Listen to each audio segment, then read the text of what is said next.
सभी को मेरा नमस्ते, ग्रेट मॉर्निंग। आज मैं फिर हाजिर हूं आपके सामने एक नई इंफॉर्मेशन के साथ, जिसमें आज हम जानेंगे पॉलिटेक्निक कॉलेज के विषय में। तो स्टार्ट करते हैं, क्या है पॉलिटेक्निक कॉलेज या फिर क्या है पीपीटी। तो सबसे पहले जानते हैं, ये जो पॉलिटेक्निक कॉलेजेस होते हैं उसमें पढ़ाया जाता है, आपको सारे के सारे टेक्निकल कोर्स पढ़ाए जाते हैं, तकनीकी ज्ञान से संबंधित शिक्षाएं दी जाती हैं। ये जो पॉलिटेक्निक कॉलेज में जब आप पढ़ाई करते हैं तो आपको जो सर्टिफिकेट मिलता है वो वास्तव में इंजीनियरिंग की डिप्लोमा का सर्टिफिकेट होता है। आप कह सकते हैं, अगर आपने मेरा पिछला वीडियो देखा होगा आईटीआई क्या है उससे संबंधित, तो ये आईटीआई से थोड़ा बड़ा स्टेज होता है जिसमें आपको इंजीनियरिंग की डिप्लोमा का सर्टिफिकेट मिलता है।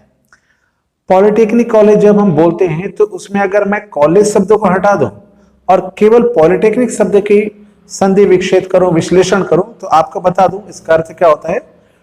पॉलिटेक्निक दो शब्दों से मिलकर के बना हुआ है, एक है पॉली और दूसरा है टेक्निक। पॉली का अर्थ होता है बहुत सारे और टेक्निक का अर्थ होता है तकनीकी। मतलब पॉलिटेक्निक कॉलेज एक ऐसी संस्थान होती है जहां बहुत सारे तकनीकी शिक्षा का ज्ञान दिया जाता है, उसे हम बोलते हैं पॉलिटेक्निक कॉलेज।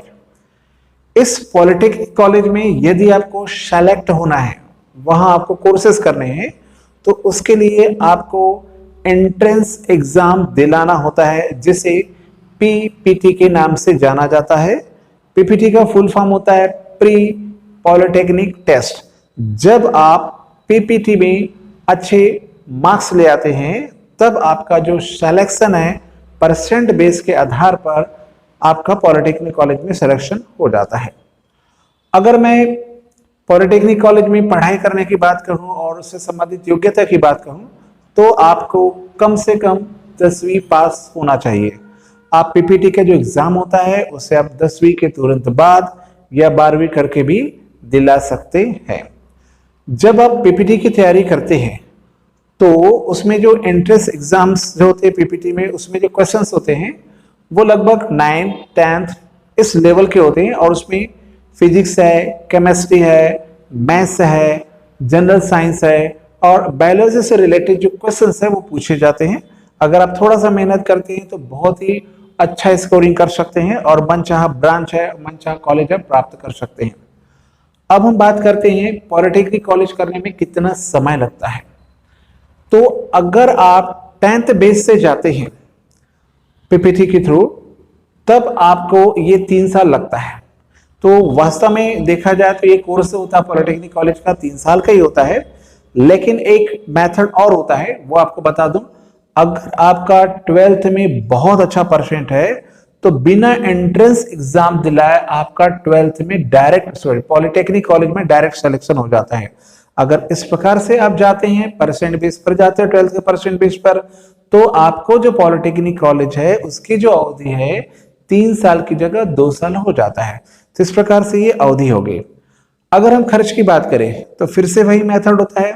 अगर आपने एंट्रेंस एग्जाम में बहुत अच्छे मार्क्स हासिल किए हैं तो आपको 2 फायदे होते हैं। एक तो मनचाहा गवर्नमेंट पॉलिटेक्निक कॉलेज मिल जाता है और मनचाहा ब्रांच मिल जाता है। अगर आपको गवर्नमेंट कॉलेज मिल गया तो वहां भी जो एक्सपेंस होते हैं, खर्चे होते हैं, बहुत ही कम होते हैं, जो ना के बराबर होते हैं।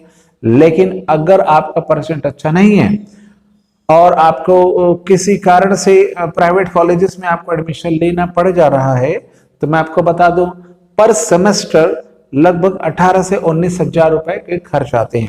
क्योंकि ये जो पॉलिटेक्निक कॉलेज है 3 साल के होते हैं और इसमें कुल मिलाकर के 6 सेमेस्टर होते हैं।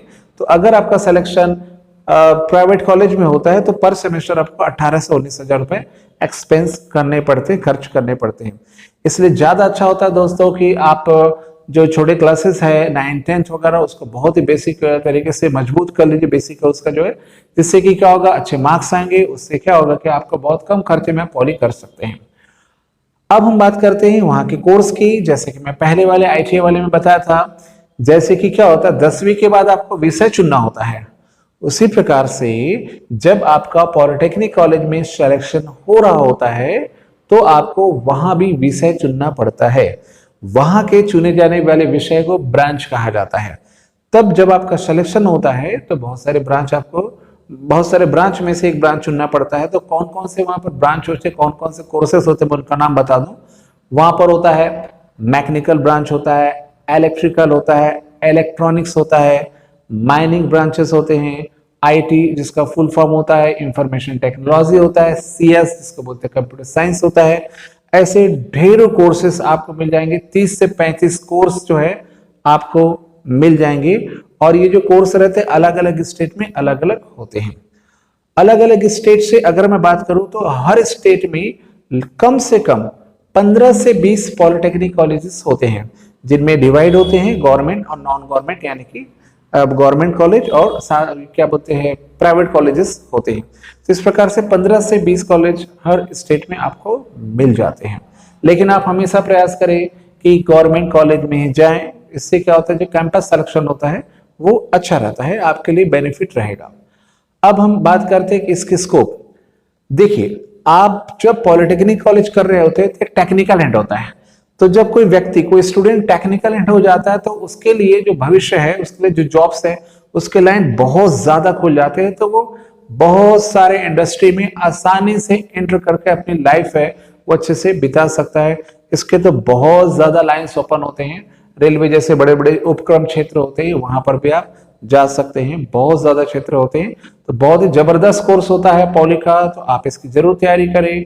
और जब आप रेलवे वगैरह में जाते हैं तो आपको स्टार्टिंग जो पद मिलता है वो जूनियर इंजीनियर का पद मिलता है। तो ये बहुत अच्छा कोर्स है दोस्तों। आप इसका 10 से ही तैयारी करना स्टार्ट कर दीजिए, बेस मजबूत कीजिए। और बात करते हैं, जब आपका पॉली में सिलेक्शन हो जाता है तो क्या क्या डॉक्यूमेंट्स लगते हैं। हर बार की तरह जनरल डॉक्यूमेंट्स ही लगते हैं यहाँ पर भी। जैसे आपको बता दूं, आपका सिलेक्शन हो जाता है तो अगर 10th बेस से गया है तो आपका 8th या 10th का मार्कशीट लगता है। अगर 12th बेस से गया है आप तो 10th और 12th का आपको मार्कशीट देना, उसकी जीरोक्स कॉपी आपको देनी पड़ती है। वहीं आपको देना पड़ता है एंट्रेंस एग्जाम का जो एडमिट कार्ड आता है, उसकी जीरोक्स कॉपी आपको सबमिट करनी होती है। उसी प्रकार से आपको लगता है वहां पर डोमिसाइल सर्टिफिकेट, जिसे निवासी प्रमाण पत्र कहते हैं, वो आपको लगता है।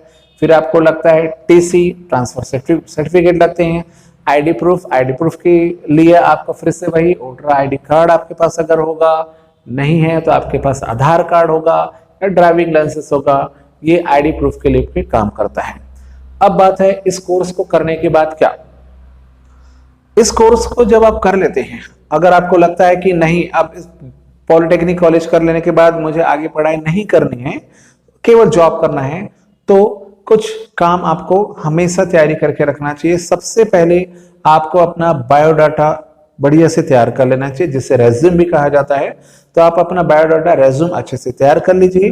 और आप सबसे पहले अपने आसपास के एरिया के निरीक्षण कीजिए कि वहां पर किस प्रकार के इंडस्ट्रियल एरिया है, वहां पर आपने जो कोर्स किया हुआ है वहां पर उसकी कितनी मांग है, उस हिसाब से आप वहां पर रेज्यूम दे सकते हैं।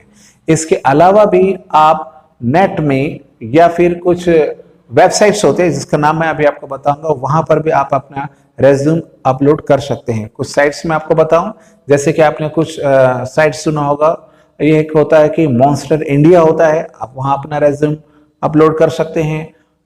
टाइम्स जॉब होता है, नौकरी होता है, इंडीड होता है, साइन होता है। ऐसे बहुत सारे आपको ढेरों नेट पे साइट्स मिल जाएंगे जिस पर आप अपने रेज्यूम अपलोड कर सकते हैं।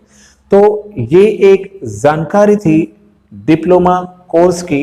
जानकारी नहीं होने पर दोस्तों भटकाव आते हैं और आपका जो मेहनत रहता है, जो पिछली क्लासेस में आपने पढ़ा होगा, तो वो बेकार हो जाता है।